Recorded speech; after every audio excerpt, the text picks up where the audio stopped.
Welcome back नाज़रीन। जैसा कि ब्रेक पर जाने से पहले मैंने आपको बताया था कि एक बहुत दिलचस्प मेहमान शख्सियत मेरे साथ इस वक्त यहाँ पर मौजूद हैं। पोइट्री के हवाले से बात करें तो बहुत खूबसूरत अशार, बहुत खूबसूरत काम जो आप लोगों ने यकीनन पढ़ भी रखा होगा, अभी उनसे भी हम सुनेंगे, उनसे भी बात करेंगे। और शायर जो होता है जनरली, जब मैं अभी बात की थी सानिया कराची के हवाले से, तो मेरे जहन में एक और बात भी आ रही थी कि शायर जो होता है वो जनरली बहुत सेंसिटिव होता है। आजकल की जो सूरत हाल है उसमें एक शायर के लिए तो मेरा ख्याल है जनरली भी सर्वाइव करना बहुत मुश्किल हो गया होगा, क्योंकि हर तरफ से सिर्फ डिप्रेशन ही उसकी तरफ आ रहा है और वो लोग सेंसिटिव भी उतने होते हैं कि फौरन से उस चीज़ वो जो चीज़ होती है वो उन पर असरअंदाज भी होती है। मेरे साथ यहाँ पर बात करने के लिए आज प्रोग्राम में मौजूद हैं अहमद हमाद साहब। अस्सलाम वालेकुम। वालेकुम अस्सलाम। बहुत शुक्रिया तशरीफ लाने का, वक्त देने का। शुक्रिया। मैंने ठीक बात की जी, आपने बिल्कुल सही बात की कि है ये जो इर्द गिर्द की सूरत हाल होती है एक शायर के लिए तो बहुत ज़्यादा डिप्रेसिंग नहीं होती, जनरली हर किसी के लिए होती है, लेकिन आप लोगों के लिए तो ज़्यादा होती है शायद। बिल्कुल सही बात है। मुझे तो ये लगता है कि हम लोग जो शायर लोग होते हैं वो ज़िंदगी को अहमियत देते हैं, इटसेल्फ लाइफ।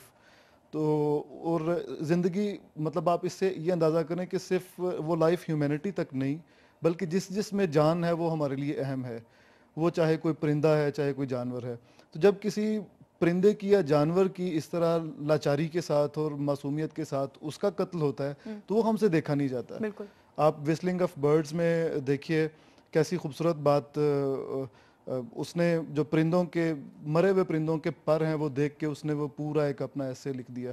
तो ये जो लिखने वाले होते हैं ये तो ज़िंदगी से प्यार करते हैं, वो किसी चीज़ में भी हो। तो जब किसी मासूम इंसान को मारा जाता है या इवन बाज़ औक़ात तो मैं तो ये समझता हूँ कि इंसान को मारना बिल्कुल ही इस कुर्रे अर्ज़ पे कोई ऐसा कानून हो कि किसी इंसान की जान ना ली जा सके।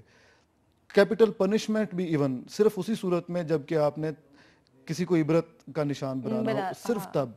अदरवाइज कैपिटल पनिशमेंट से भी मैक्सिमम अवॉइड करना चाहिए। तो कुजा ये कि एक बम ब्लास्ट में 100 लोग मारे जाएं, 150-200 लोग मारे जाएं, ये तो वाकई यहाँ पे तो ऐसे जैसे मतलब एक हब्स की सी कैफियत हो जाती है। तो हाँ, उस वक्त ज़ाहिर है शायर की मुआशरे को ज़रूरत पड़ती है, क्योंकि शायरी या फ़न जो है वो आपकी तहजीब करता है और तहजीब के साथ साथ आपकी तामीर करता है, इस्लाह भी कर सकता है। बिल्कुल जी।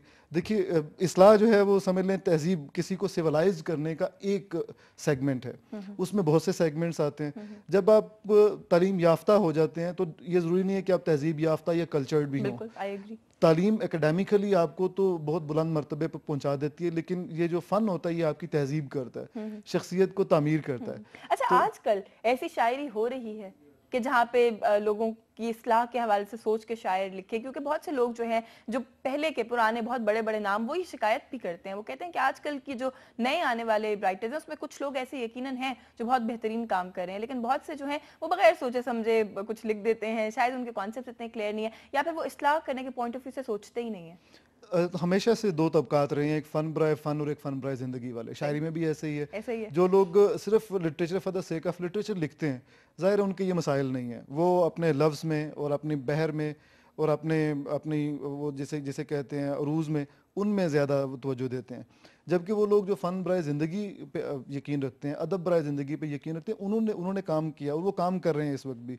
बहुत अच्छी गज़ल एक्चुअली सिर्फ मैं अगर पर्टिकुलरली गज़ल पे आऊँ तो गज़ल हमारी सबकी डार्लिंग, ज़्यादातर शायरों की डार्लिंग गज़ल ही है। तो उसमें ज़ाहिर फिर महदूदात हैं उसकी, 2 लाइनों में यानी 2 मिसरों में आप पूरी बात करना चाहते हैं, तो इस वजह से वहाँ पे प्रॉब्लम्स आ जाते हैं कि आप डायरेक्टली किसी भी इशू को एड्रेस नहीं कर सकते, और अगर करें भी आप तो उसमें आपको इस्तारे की मदद लेना पड़ती है।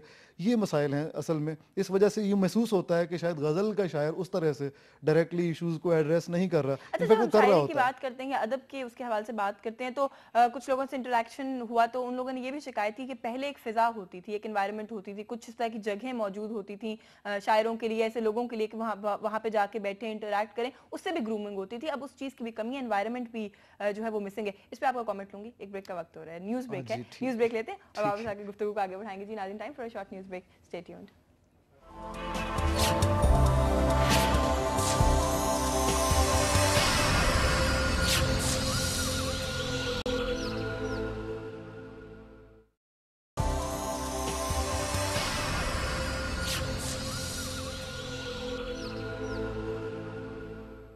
वेलकम बैक नाज़रीन। अहमद हमाद साहब मेरे साथ इस वक्त यहाँ पर मौजूद हैं। ब्रेक पे जाने से पहले हम लोग बात करते हैं, मैंने आपसे सवाल पूछा था कि एनवायरनमेंट भी लोग कहते हैं कि वो मिसिंग है, वो जो बड़े बड़े नाम होते थे। कल मेरे साथ यहाँ पे रक्षंदा नवीद साहिबा से बात करने का मौका मिला, उन्होंने कहा बहुत बड़े बड़े नाम जो हम लोग एक जगह पे इकट्ठे होते थे, हम उनको सुनते थे, हमने उनसे सीखा। अब हमारे बाद जो आने वाले लोग हैं उनके पास इस तरह का कोई आउटलेट नहीं है। इस बात से आप इत्तेफाक करती हैं? मैं नहीं इत्तेफाक करता। नहीं करते? जी नहीं करता, इसलिए कि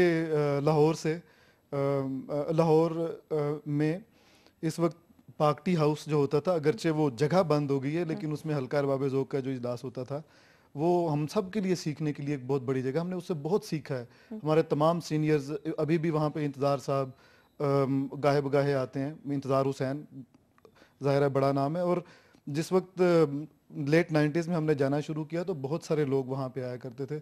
अब भी आमिर फराज कोशिश करते हैं कि सीनियर्स को बुला लें वहाँ, तो वो एक तकरीबन हर हफ्ते आपको हैरत होगी कि 70 से 80 लोग वहाँ आते हैं। और ज़्यादातर हमारे नौजवान होते हैं, स्टूडेंट्स होते हैं जो जीसी में है या पंजाब यूनिवर्सिटी के लिटरेचर पढ़ने वाले या बाकी जगहों पे जो लिटरेचर नहीं भी पढ़ रहे। तो एक तो हर हफ्ते वहाँ पे ये महफिल सजती है। ये नहीं कहा जा सकता कि हमारे यहाँ मौके या वो जगह या अवेलेबिलिटीज़ नहीं है। अब ये हम पर है कि हम एक्सप्लोर करते हैं जाके। बिल्कुल, मॉडल टाउन लाइब्रेरी में होते हैं इस तरह के सेशंस, इल्मी अदबी अदबी बैठक है अलमरा हॉल 3 में, नीचे जो बेसमेंट सॉरी उसकी जो कैफेटेरिया था उसको अदबी बैठक बना दिया गया है। चौपाल है जो जीसी के अपोजिट है। तो लाहौर में तो बहुत सी जगह हैं। यहाँ इस्लामाबाद में हल्का अरबाब ज़ौक़ अकेडमी के करीब इजलास होते हैं। तो अब तो बल्कि छोटे छोटे शहरों में मुशायरों के इंस्टीट्यूशंस बन गए, वहाँ पे मुशायरे होते हैं। पहले ऐसा नहीं था। जी हाँ, मुशायरे होते हैं और बहुत अच्छे होते हैं। और मैं तो ये समझता हूँ कि मुशायरा एक हद तक शायरों की मदद ज़रूर करता है कि वो पुराना जो था ना कि कम आपको शायर अगर बनना है तो कम से कम 2000 शेर याद करें, उससे ये होता है कि आपकी तबीयत में रवानी आ जाती है, मौजू हो जाते हैं तबाह। तो उसमें बड़ी मदद देता है कि जब आप मुख्तलिफ शायरों को सुनते हैं, आपको बहर का पता चलता है, जदीद डिक्शन का पता चलता है, जदीद उसलूब का पता चलता है। ये आपको होता है। अलबत्ता एक और ज़रा सा ये नुकसान है कि आपका जब कंडीशनिंग हो जाती है एक मखसूस तरह के शेर पे, जब आपको दाद मिलती है तो फिर उस कंडीशनिंग के तहत उसी तरह की ही शायरी करना शुरू कर देते हैं, जिससे नुकसान होता है। जब वो शेर कागज़ पे आता है तो जाहिर है वो फिर उस तरह ट्रैवल नहीं कर सकता, क्योंकि आपकी कंडीशनिंग तो उस वाह पे हुई है। मुशायरा एक ऐसी चीज़ है जहाँ पे फौरी दाद मिलेगी, तो फौरी दाद आपको जाहिर है उसी वक्त मिलेगी जब आप लोगों को फ़ौरन समझ आ जाएगी। तो जितने गहरे शेर होते हैं, जो डीप जिनके मीनिंग्स होते हैं, वो जाहिर है वहाँ से दाद वसूल नहीं कर पाते। और अगर अल्लामा इकबाल मुशायरों पे होते तो शायद उनको बेचारों को दाद ना मिलती, तुलुए इस्लाम पे या जावेद नामा की बहुत सी वो जो हिस्से हैं उन पे दाद ना मिलती। क्योंकि वो जो एक चेंज आया है उस वजह से आप कह रहे हैं? नहीं, फौरी रिस्पांस होता है ना जी। मुशायरे में सामीन की जो कंडीशनिंग है वो ये है कि फ़ौरन समझ आने वाले शेर पे दाद मिलेगी। हम लोग बल्कि ये कहते हैं कि दाद उस चीज़ पे मिलती है जो रिपीटेड चीज़ हो, जो चूंकि रिपीट हो रही होती है इसलिए लोगों को फ़ौरन समझ आ जाती है। लोग फ़ौरन खड़े हो जाते हैं बेकरार, वाह वाह जी सुभान अल्लाह क्या बात है। लेकिन असल में बात ये, मुशायरे में ज़रूर जाना चाहिए लेकिन वहाँ पर रह नहीं जाना चाहिए। हमें घर वापस आके दोबारा से ग्रेट मास्टर्स का मुताला करना चाहिए। और जो किताब छपी है हमारे हम असर कंटेम्प्रेरीज लोगों की, उनका भी जरूर मुताला करना चाहिए। उनका भी जरूर मुताला करना चाहिए। आपकी दूसरी किताब है तेरे ख्याल का चांद। बिल्कुल दूसरी है। और इसके ऊपर किस तरह का रिस्पांस अभी तक आपको पर्सनली रिसीव हुआ? मुझे तो बड़ी खुशगवार हैरत हुई कि कुछ दोस्तों को मैंने सिर्फ ये पेश किया पढ़ने के लिए, उन्होंने इस पे तबसरे लिखे, कुछ वेबसाइट्स पे तबसरे हैं, तकरीबन तमाम अखबारात में इसके बारे में। मैं इसीलिए आपसे पूछूं बिकॉज मैंने भी, मेरी नज़र से भी काफ़ी इस किताब के ऊपर काफ़ी जो है उस तरह के एनालिसिस लोगों के गुजरे और बहुत अच्छे अच्छे नामों ने लिखा है इस किताब जी के बारे बिल्कुल में। बिल्कुल लिखा, बिल्कुल वो बस अल्लाह ताला का फजल है। जब आप वो कहते हैं ना दिल से जो बात निकलती है असर रखती है, तो गालिबन जब आप दिल से कहते हैं तो दिल वालों तक पहुंच जाती है बात। जब उन तक पहुंचती है तो फिर दाद उसको मिलती है। तो कैसा लगता है एक शायर को जब अप्रिशिएट। कोई उसके शेर पे वाह कहता है तो कैसा लगता है? अरे ये तो ये आपने दिल की बात पूछी है। As a matter of fact मैं उस वक्त कॉन्शियस हो जाता हूँ। अच्छा। जी हाँ, क्योंकि इसमें ये है कि जब आपको दाद मिल रही है, आपको एक इंटरेस्टिंग वाकया सुनाता हूँ। शायद रिवायत है, मैं अदब के जो तहकीक मुहक्किकीन हैं वो बता सकते हैं, इसको वेरीफाई कर सकते हैं कि शायद मीर साहब का ये वाकया है कि वो एक हजाम के पास गए बाल कटवाने के लिए। तो बाल काटते काटते हजाम ने कहा कि मीर साहब क्या आपका अच्छा शेर है, ये वाला, ये मुझे पसंद है। तो मीर साहब ने उस वक्त तो खामोशी से बाल कटवा लिए। जब घर गए तो जाके अपने खींच के निकाल लिया کہ جو میرا شعر ایک حجام کو پسند آ سکتا ہے اس کا مطلب کہ وہ شعر معیار کا نہیں ہے. تو میر صاحب تو اسی طرح کی جلی کٹی باتیں, بلکہ ان کے بارے میں یہ بھی کہا جاتا ہے کہ ایک دفعہ جا رہے تھے تو ریڑھی والے نے کہا کہ میر صاحب آئیے بیٹھیے, بیٹھ گئے, پیدل جا رہے تھے بیٹھ گئے. اب اس نے بات شروع کی تو کہتے ہیں یہیں بھی اتار دو. تو کیوں, کیا ہوا, میں تمہارے ساتھ بات کر کے اپنی زبان خراب نہیں کر سکتا. تو مطلب یہ ہوتا ہے کہ جب آپ کو داد ملتی ہے کسی شعر پہ تو ظاہر آپ کانشیس ہو جاتے ہیں کہ یہ شعر, یہ داد کون دے رہا ہے. دس از ویری اسینشیل. آپ کی اپریسیشن کرنے والا آدمی کون ہے, اس کا خود